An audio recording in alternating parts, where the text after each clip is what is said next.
1. Christine EASTIN. Christine Marie EASTIN, age 19, disappeared from Hayward, California on January 18, 1971. Christine borrowed her ex-boyfriend's '69 Ford Maverick in order to do some shopping with a female friend. Christine apparently went to a local Jack in the Box restaurant, and then the two girls went to a mall in nearby San Lorenzo, where Christine purchased a pair of boots. Christine then dropped her friend off, and went home. When it was approaching time to return the car to her ex-boyfriend, who was at work and needed it to get home, she headed out. She had told her ex-boyfriend that she would have the car washed prior to returning it. She stopped at Charlie's Car Wash, a self-service wash on Mission Boulevard in Hayward. She was never seen again. When Christine did not arrive at her ex-boyfriend's workplace, he called her home to ask where she was. At that point, her family began searching for her, and located the car at the car Washington. The doors were locked,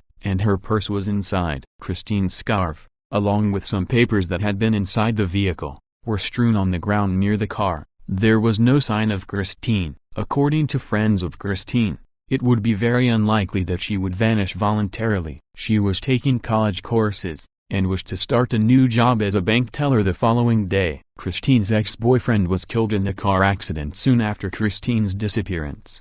Her mother has died, but she has family and friends that continue to search for her. Law enforcement has continually put out pleas for information relating to Christine's case, and Governor Arnold Schwarzenegger offered a $50,000 reward leading to information that leads to a conviction. Some have speculated that she could have been a victim of Richard Allen Davis, who is best known for the kidnap and murder of Polly Klaus. He apparently kidnapped and raped a teenage girl in Hayward in 1971. Philip Garredo has also been suggested as a possible perpetrator. I am not sure how likely either of these theories are, as both seemed to prefer younger girls. The Zodiac Killer has been mentioned as well. Unfortunately, at the time of Christine's disappearance, adult missing persons cases were not taken seriously at all, and as a result, the car was immediately released to its owner, and was not processed for evidence. It is unknown where the car was located. Specifically, within the car Washington, it was stated that she had apparently finished washing the exterior. I'd be curious to know if the car was found in the hose-down area, or if there was a separate vacuum area. Was the area visible from the street? I hope that answers will come soon. From the 2. MICHAELA GARECHT. Nearly a quarter century after 9-year-old MICHAELA GARECHT was kidnapped outside a store near her Hayward home, a new lead from a convicted killer may help authorities solve the case. But her family, who has spent 23 years clinging to the possibility that MICHAELA is still alive, hopes the tip proves untrue because it could mean that their daughter will never come home. Wesley Shermantine, part of an infamous crime duo dubbed the Speed Freak Killers, said in a letter to the Stockton Record newspaper that his partner, Loren Herzog, was responsible for MICHAELA's abduction. Shermantine also said he would lead authorities to several bodies of people he and Herzog killed and buried. The news brought no comfort to Sharon Merck, MICHAELA's mother. "My hope is my daughter is still alive somewhere out there and one day will come home," Merck said. For them to be looking for her body is not something that's hopeful. Authorities have been looking for MICHAELA since November 19, 1988, when she rode a scooter with her best friend to buy snacks at a store near her home. As they left the store, her friend watched in horror as a man abducted MICHAELA and stuffed her, screaming, into a car that took off down Mission Boulevard toward Union City. It's the last time anyone has reported seeing MICHAELA. Now, Shermantine is offering new information about the kidnapping and other crimes. Hayward Police Lieutenant Roger Keener said. Shermantine, 45, said in the letter that he would lead authorities to remote parts of San Joaquin and Calaveras counties where he and Herzog buried a number of bodies. The men are suspected of killing more than 20 people during a drug-fueled rampage in the 1980s and 90s that ended when they were arrested in 1999, authorities said. Herzog, 46, hanged himself January 16 in his trailer on the grounds of High Desert State Prison in Lassen County. He had been paroled in 2010 after his 78-year sentence was reduced to 14 years, because a court ruled his confession to 3 murders was illegally obtained by police. Shermantine has been sentenced to death for his conviction in 4 murders. He wrote the letter from San Quentin's death row, claiming that Herzog is responsible for Michaela's abduction. He said Herzog's family lived in Castro Valley, and Herzog matches the police sketch of the kidnapper. "He's saying that if you let me out, I'll show you the burial locations," Keener said. On Friday, homicide investigators from San Joaquin and Calaveras counties conducted a first search for burial sites based on the letter, said Leigh Garcia, San Joaquin County Sheriff's Office spokesman. They did not find any remains. The sheriff's office did not disclose where the search took place or when, or if, other searches might be conducted. San Joaquin County Sheriff Steve Moore earlier this week expressed concern that transporting Shermantine to the area posed a safety risk to residents because he could try to escape once out of prison custody. Hayward police have been in contact with Central Valley authorities about the letter, Keener said, but do not have immediate plans to join them in searching the area. Hayward detectives will do nothing that might compromise San Joaquin County's investigation, Keener said, adding that they plan to pursue the potential connection between Shermantine's statements and the unsolved abduction of Michaela only when it is appropriate. Hayward investigators have narrowed their focus to 3 strong leads out of the 15,000 the case has garnered, and the National Center for Missing and Exploited Children is assisting them in following those leads. The organization is providing retired investigators, who plan to convert the case's hard copy files into a digital form that will be easier to access, said Robert Lowery, executive director of the organization's Missing Children Division. "We are doing the support work to streamline their investigative efforts so detectives can stay out on the street while we help with the paperwork function," Lowery said. Meanwhile, the family of a woman who was slain by Herzog and Shermantine in 1998 is urging investigators to accept the killer's offer. Herzog and Shermantine were convicted of the murder of Cindy Vander Heiden, though her body has never been found. Cindy's father, John Vander Heiden, said he hopes investigators will find his daughter's remains and give his family a sense of closure. "We can bring Cindy home and give her a proper burial," Vander Heiden said Wednesday from his Central Valley home. "I would know she's been found and is at rest. Right now, we think about it every day." The past 2 decades have been a similar limbo for Michaela Garecht's family. Her mother said she frequently writes letters to Michaela on her website, www.missingmichaela.com, in hopes that her daughter might see them. "I have had 23 years without answers while still having hope, which is an extraordinarily difficult thing to do," Merck said. "Yet, I don't want to give up my hope." 3. Eric HAIDER. It was a workplace mystery. A Bismarck construction worker simply disappeared from a job site in Dickinson in 2012. Eric HAIDER's family ran into several obstacles while trying to find him. 3 years later, his body was found in the same place he vanished. Sharon Johnson brings more light to what had been called a dead-end case that his family says is far from over. Eric HAIDER was a 30-year-old father of 2. May 21, 2015. Answered many questions for Eric HAIDER's family and opened up the door for dozens more. "We want to know what happened that day," said Dan Suchin, HAIDER's stepfather. Private investigators hired by the Suchins found his body with the use of cadaver dogs. Investigators found HAIDER's body less than 10 feet away from where police originally dug in 2012. Police narratives state, the body faced a water pipeline, the same one Eric's crew was installing at the time of his disappearance. He was found in a crouched position with his wallet, work helmet and several other items. In the autopsy, pathologists stated, positioning of the body at the time of excavation is suggestive of the decedent working on a pipe at the time of demise. His pacemaker indicated his death was around 12:19 p.m. on May 24, 2012, which is 5 minutes after co-workers started backfilling a hole that day. The cause of death? Left undetermined, because we couldn't tell those differences, whether he died from the burial, whether he died before, whether he was incapacitated, we left it undetermined, said Dr. Mary Ann Sens, University of North Dakota pathologist. Shortly after HAIDER was found, Dickinson police contacted his former co-workers. It was now a criminal investigation. They narrowed it down to 2 men who were backfilling the ditch the day HAIDER went missing. The department was able to interview one of them, but the other remained silent and contacted his attorney. Throughout the course of this investigation,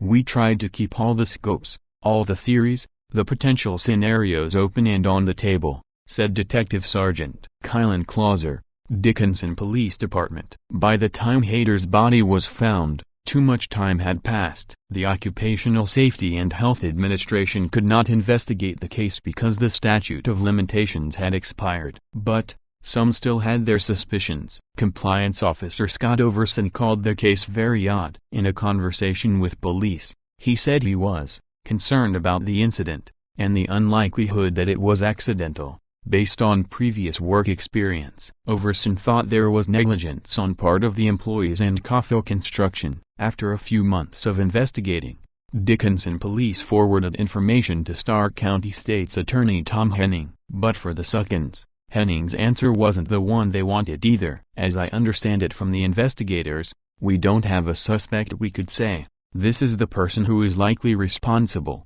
said Henning. The two men backfilling the ditch the day HAIDER was buried could have been charged with manslaughter or gross negligence, but Henning says there isn't enough circumstantial evidence to charge one of the men. In this instance, I don't know that either operator can tell you if for sure it wasn't them. And for proof beyond a reasonable doubt, I can't put them up there and tell the jury to pick, said Henning. He decided to close the case and declined to file criminal charges. An independent workforce safety investigation concluded that HAIDER's death was a workplace death. The mother of HAIDER's daughter is being compensated by workforce safety, but the family has never received any other compensation. They continue to search for closure, but say monetary compensation can't replace what they've lost. It's the most empty, lonely, crazy life, said Mary Ellen Suchin, HAIDER's mom. Mary Ellen continues to sell at vendor shows to raise money for legal fees. She says she wants Coffell to take responsibility for the death of her son,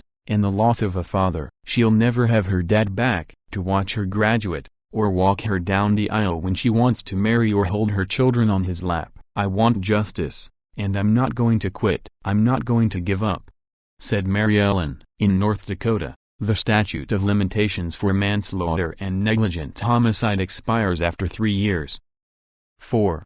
Mark YSASAGA. Anna Maria YSASAGA Cuevas woke up the morning of June 14, 2012, with a sick feeling in her stomach that one of her 3 children was in danger. I told myself something was wrong, but I couldn't figure out what child it was, YSASAGA Cuevas said. She continued to go about her normal routine, getting ready for work. The sick feeling continued to bug her, so she said she checked on her kids through a family locator she had installed on each of their phones. Her middle son Mark had just called her early in the morning to ask about a cell phone he wanted to sell to a friend and for them to meet up for lunch. Mark's phone was the only phone she could not locate on the family locator app. I thought to myself, okay, something's wrong, YSASAGA Cuevas said. I just got off the phone with him like 30 minutes ago. What Mark's mother didn't know was that it would be the last time she spoke to her son. The Lubbock Police Department announced Thursday it had collected enough evidence to obtain an arrest warrant and charge Jose Angel Simendel with the murder of Mark Anthony YSASAGA.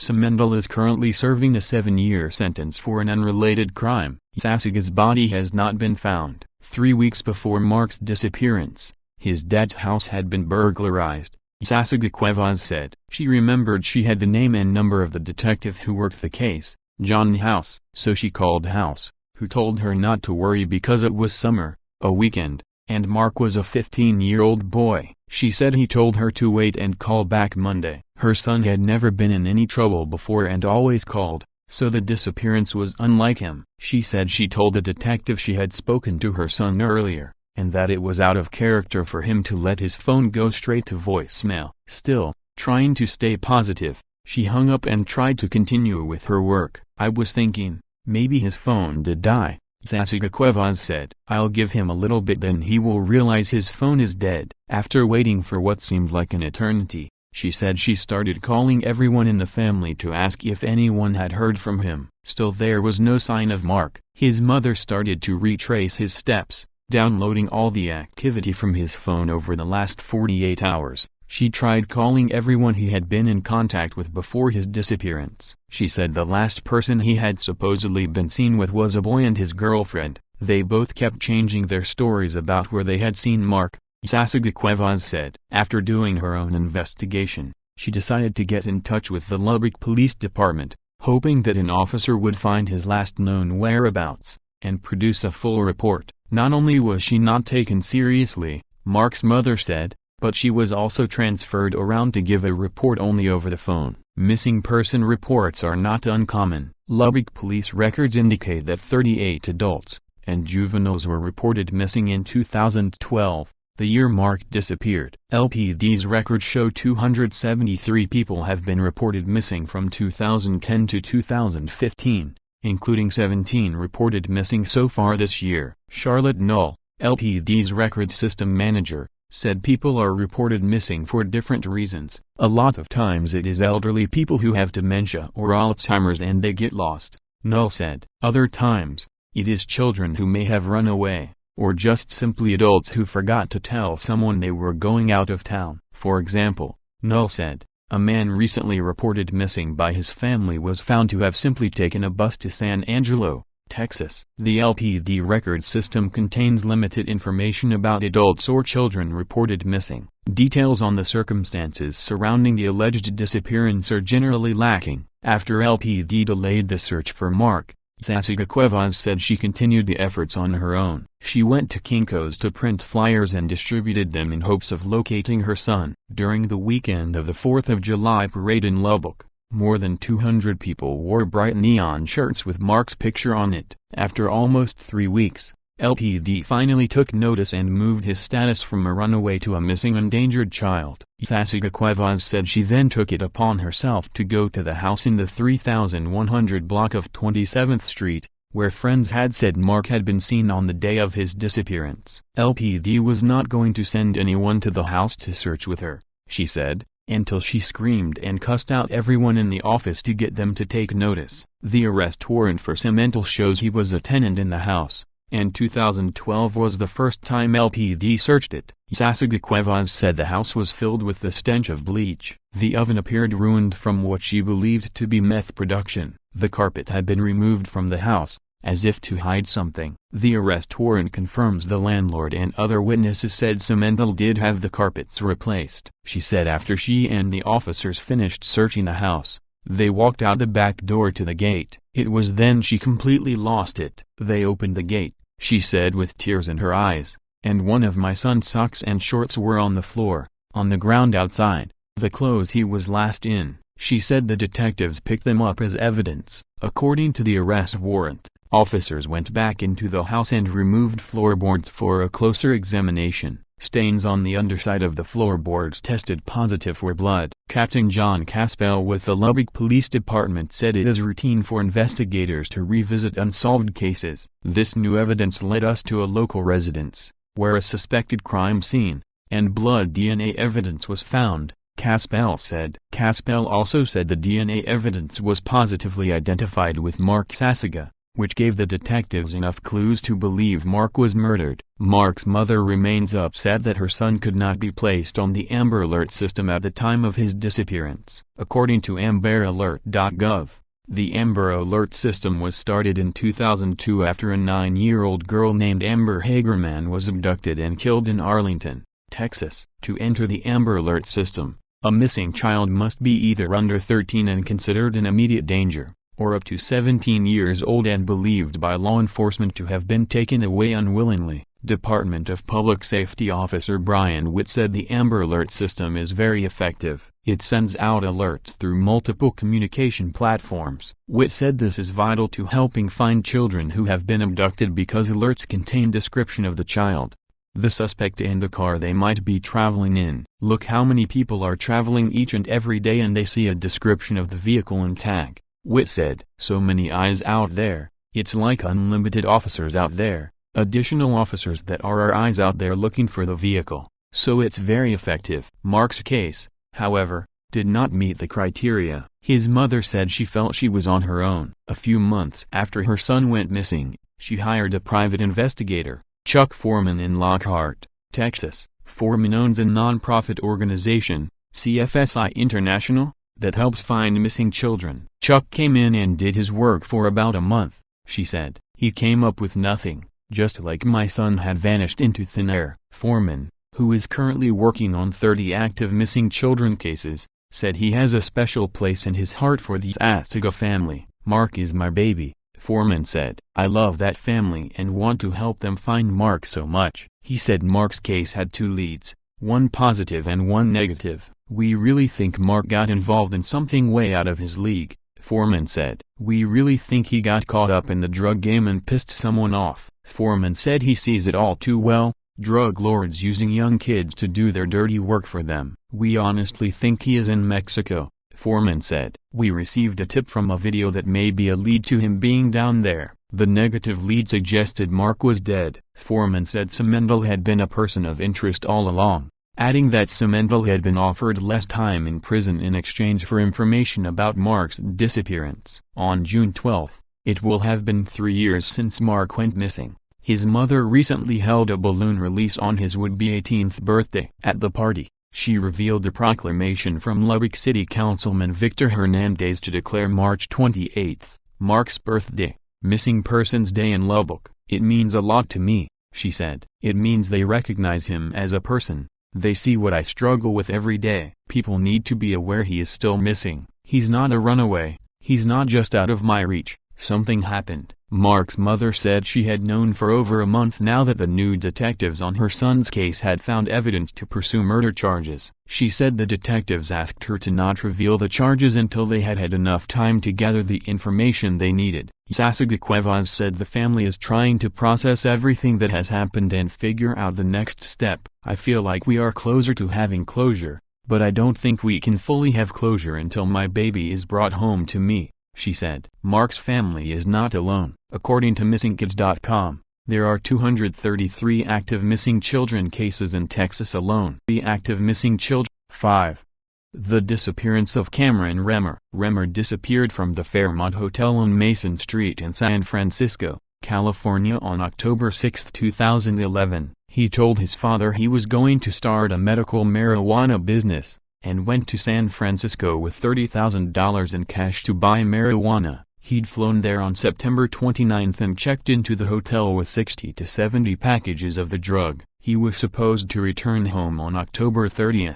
At 11 p.m. on October 6, he called a friend who was in Arizona and asked his friend to pay for him to get a room that night. His friend agreed to pay, but then Remmer told him to forget about it because he had found a place to stay. No other calls were registered to his cellular phone. On October 9, 3 days after his initial disappearance, Remmer reappeared at the Fairmont Hotel. He was incoherent at the time and wearing mismatched shoes. He'd left all his luggage and personal belongings, including the cash and the marijuana, with the bellman on October 6 and he didn't pick them up after he came back to the hotel. He vanished again later that day and hasn't been seen or heard from since. He hasn't used his debit cards, credit cards, or his email or Facebook accounts since October 6. And his car was left behind at his father's house in Fallbrook, California. There were several reported sightings of Remmer in the San Francisco area in the months after his disappearance, but none of them were confirmed. He may appear unkempt and have long hair. Remmer was unmarried and childless at the time of his disappearance. He is the youngest of 4 siblings. He has previously lived in the California cities of Santa Barbara, Ventura, Leucadia and Carlsbad. "It's been a crazy, frustrating 2 years, and we've explored everything," Remmer's sister, Chelsea Gladden, said Sunday. "We've filed a missing persons report, we've monitored his credit cards, we've monitored his email, we've organized a search. We were at such a loss with no direction about what to do next." The Investigation Discovery Network's series Last Seen Alive spotlighted Remmer's case in an episode that was to air twice on Sunday night and again on Saturday at 10 a.m. Remmer, then 29, came to San Francisco in late September 2011 from his home in Encinitas, San Diego County, telling his family he wanted to start a legal medical marijuana business. But he also was taking medication for a bipolar disorder that can include episodes of psychosis and is often misdiagnosed as schizophrenia, Gladden said. "And he went off his medication," she said. "Part of the problem for my family is trying to make sense of a mind that wasn't making sense at the time," she said. "We're trying to retrace the steps for someone who was having a psychotic break." Remmer checked into the Fairmont with cash and about 60 or 70 vials of packaged medicinal marijuana, said Tom Klatt, a Toronto private investigator hired by the show's producers to look into the case. But when he checked out of the Fairmont, He checked his bags in with the hotel, intending to pick them up later. Police later found cash and the marijuana among his possessions, Klatt said. There was no indication they were stolen from him, Klatt said. He left the hotel and he just didn't return. That sort of adds to the mystery. He had been involved with discussions with several people about going to Hawaii, and one would have thought he would have taken this with him. Klatt said he learned that Remmer had hung out in a Tenderloin area bar with a woman about 12 hours before he disappeared. They had met earlier in the city and hit it off, he said. Remmer said he would call her, but the woman said she never heard from him again, Klatt said. Glyden said her family found a Fairmont doorman who remembered hanging out with Remmer the night of October 6,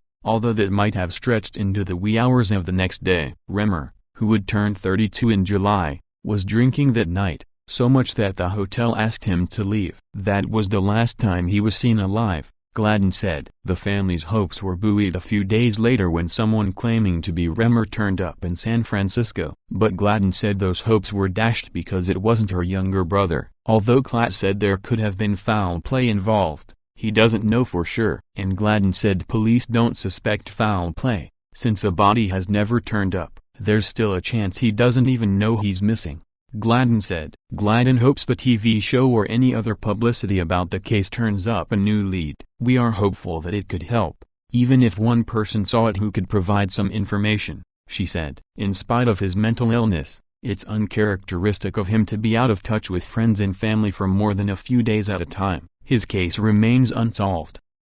6. Sean Dickerson. When Sean Dickerson woke up at 11 a.m. on December 2, he was already late for work at Trollo, a men's clothing store on Market Street. "What's up?" Angela Droll asked her friend and roommate, who she and another friend had stayed up talking with until 4 a.m. "I'm late for work," she remembers Dickerson saying. Before he raced out, he explained that he had called his boss and that he had to get to Trollo, where he had been working for the last 4 weeks, as quickly as possible. A few minutes later, the 23-year-old walked out of the apartment he shared with 5 other people on Bartlett and 22nd Street. He has not been seen since. In the 6 weeks since his disappearance, Droll has pieced together a story that differs markedly from the impression she had when Dickerson left that morning, and from the more than 3 hours of conversation they shared in the early hours of that morning. There's a huge possibility that he walked away, but also there's a possibility that he killed himself, Droll said. "It's Sean, so you never know." Instead of going to work that morning, Dickerson went on a walk. With his iPhone, he took photos of his feet, the bay, and a meal he had that included what looks like duck range. A few months ago, he changed his name on his Facebook account to Klaus Agnes, the names of 2 artists he likes. At 4:02 p.m. on December 2, he posted 16 photos on that Facebook account, something he never did, but only 3 can be seen. When Droll saw the photos, she recognized spots on a walk they would often take together. "When we weren't working, we would walk through Chinatown, up Columbus and to the aquatic park and Fort Mason," Droll said. The photos indicate that Dickerson took that same walk. If he did, he would have ended it at a path near Fort Mason that leads up a hill to a small tower that has a weather webcam. The Sears, California native had been living in San Francisco for approximately 6 years, renting or crashing at friends' apartments. 4 months ago he decided to move in with Droll, a close friend who had been his girlfriend for 2 years during high school in Modesto. They went to prom together, said Dickerson's mother, Tricia Brucker, who lives in Denver, Colorado. Brucker has not seen her son in 2 years, but he was expected to visit her this month. Even though Droll and Dickerson were no longer a couple, the two recently decided they would move to New York together, where Dickerson had lived for a short while in the summer of 2010. To get there, they promised to work, share rent and save. They figured they could move in 9 months. The first step was to share a room in a house on Bartlett and 22nd Street. A room that is almost the same as Dickerson left it on December 2. "I wasn't sure what to do with his stuff. I thought, do I box it up?"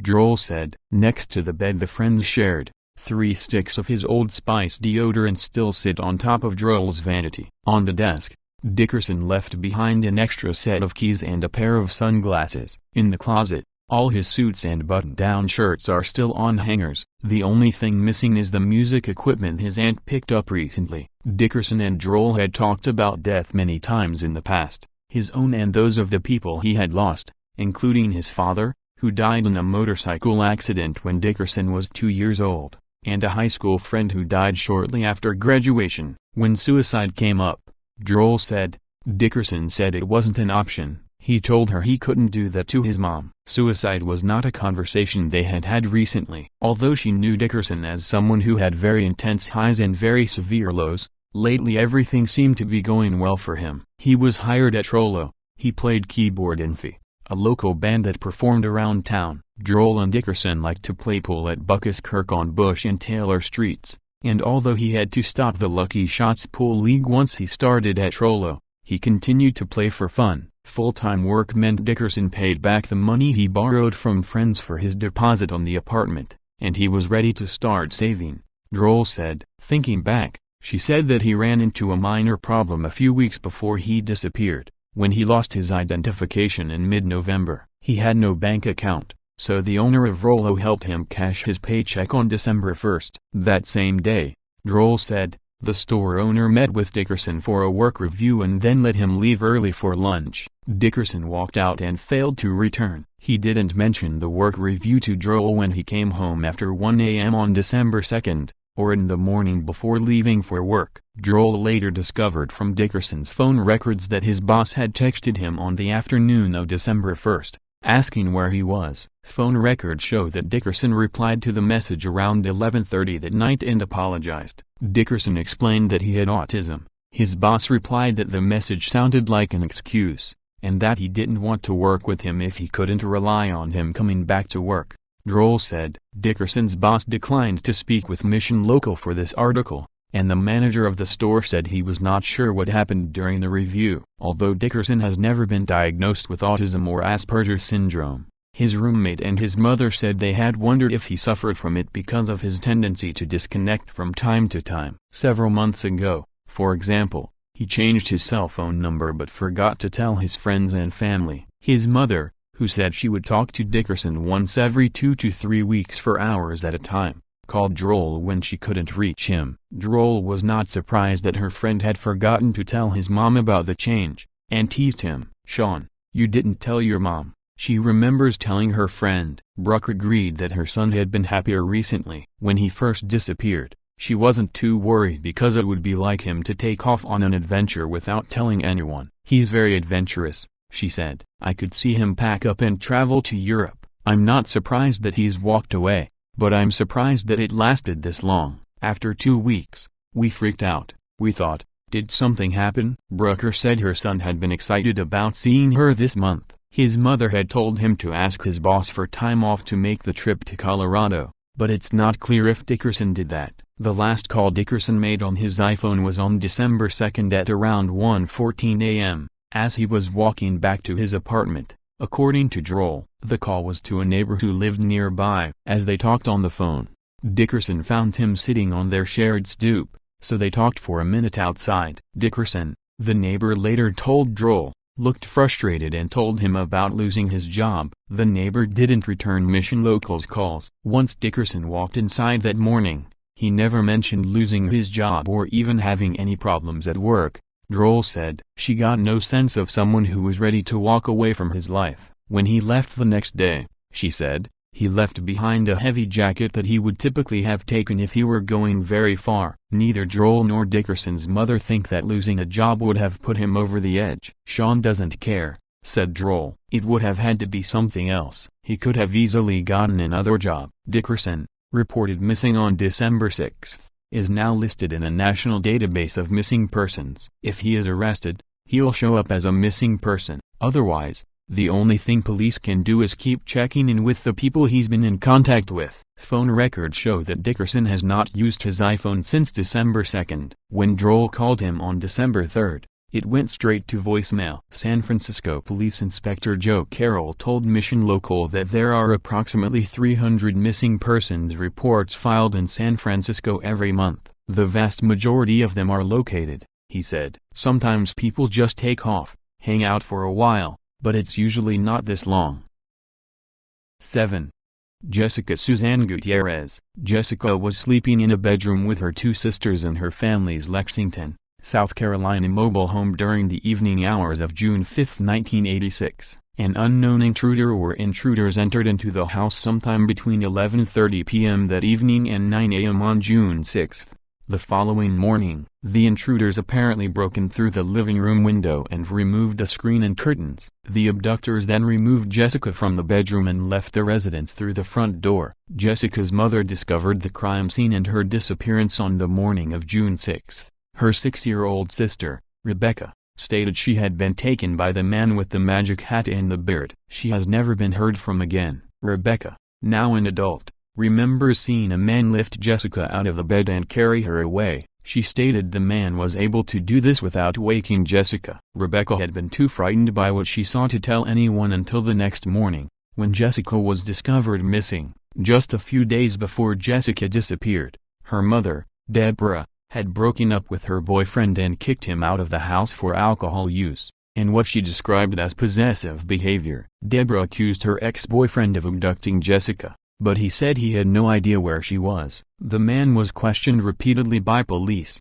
but never charged. Jessica's father was ruled out as a suspect in the case, as he had been living in California at the time of her abduction. Deborah believes a family friend may have kidnapped the child. Deborah found fibers in an abandoned car that she says were linked to her daughter. The vehicle belonged to a 27-year-old friend of the family, who has served time in a North Carolina prison for rape. In 1987, the man told a cellmate that he had kidnapped a girl in Lexington County and buried her body in a landfill there. He mentioned that he was wearing a tall cowboy hat at the time of the kidnapping. The man's cellmate told authorities about his statements, and when police confronted the suspect, he offered to confess if he got immunity from prosecution for the crime. Immunity was denied and the man did not speak any further on the subject. Investigators have not publicly identified the man or charged him with any wrongdoing in connection with her abduction due to lack of evidence, but he is considered the prime suspect in her disappearance. His fingerprint was found on the window of Jessica's bedroom.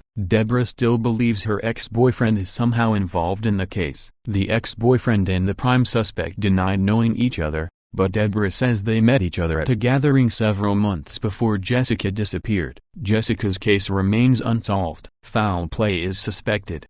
8. CORRINE LEANNE ERSTAD. CORRINE was last seen at approximately 7:30 p.m. on June 1, 1992, as she went to play in Skyline Park near her family's residence in Inver Grove Heights, Minnesota. Her father told authorities that CORRINE's two older brothers walked to the park to bring her back home after she had been gone for approximately 5 minutes. The child was nowhere to be found and has never been heard from again. CORRINE's mother and stepfather reported her as a missing person 2 hours after she was last seen. A child playing in the park told authorities that he believed he saw CORRINE speaking with an unidentified man during the evening. The boy said that he saw a girl matching her description petting the man's dog. It has never been verified that the girl was in fact CORRINE. Authorities viewed CORRINE's family's friend, Robert Guevara, as the main suspect in her disappearance from the onset of their investigation. He often stayed overnight at the family's home at their invitation when he was intoxicated. Witnesses told authorities that Guevara often slept in the same bed as CORRINE. A photo of Guevara is posted with this case summary. CORRINE's mother, Mona Williams, stated her daughter had accused Guevara of molesting her on the day of her disappearance.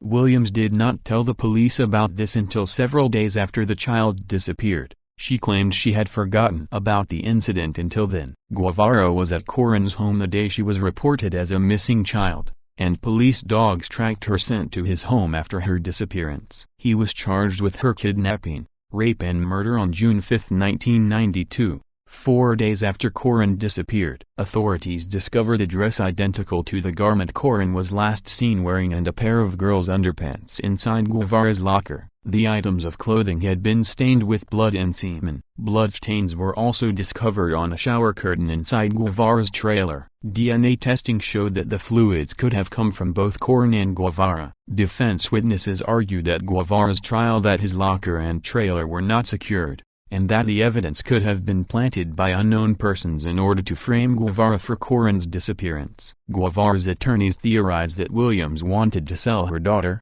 or arrange for her kidnapping to collect the anticipated ransom. Corrine's home life was troubled. Her family moved frequently, their only income came from welfare payments, and Williams had been treated for cocaine abuse and emotional problems. Corrine and her brother had spent several months in foster care in 1987, shortly after Corrine's birth. Minnesota law did not allow full usage of DNA evidence at trials in 1992. The law has since been revised. As a result, Guevara was acquitted of all charges in connection with Corrine's case. He has continued to maintain his innocence throughout the years. Corrine's case remains unsolved, although she was declared legally dead in 1994. She has never been located.